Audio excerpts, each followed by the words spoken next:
So আমাদের এই ধরনের পার্সেল, এটা আমাদের যেহেতু রাজশাহী ব্রাঞ্চ থেকে নিলাম, এই পার্সেল এবং আমাদের দুটার অ্যামাউন্ট আসছে, আমি আপনাদের দুটাই দেখাই দিচ্ছি। একটা হলো একটা আসছে 200 টাকা, এটা হলো আইটেম লাচ্ছি 100 টাকা করে পার পিস। অ্যান্ড অপোজিট সাইডে হলো আমরা 4টা নিছিলাম, দেখতে পাচ্ছেন বেশ কাচ্ছি 4টা 4 পিস 1200। সো এটা হলো 300 টাকা পিস পার কাচ্ছি। সো আশা করি আপনার রিভিউ দেওয়ার একটা রিজন ছিল যেন আপনারা বুঝতে পারেন ইনশাল্লাহ, এবং আপনারা বাসায় নিয়ে এই খাবারগুলো খেতে পারবেন।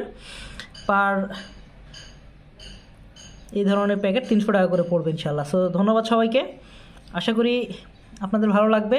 আর আমরা নেক্সট রিভিউ হয়তো অন্য কোনো একটা ভিডিওতে রিভিউ দেওয়ার চেষ্টা করব, আমাদের সঙ্গে থাকবেন। নেক্সট ভিডিওতে কোনো বিষয় নিয়ে কথা হবে। আজকের মধ্যে এখানেই। আসসালামু আলাইকুম ওয়া রাহমাতুল্লাহি ওয়া বারাকাতুহু।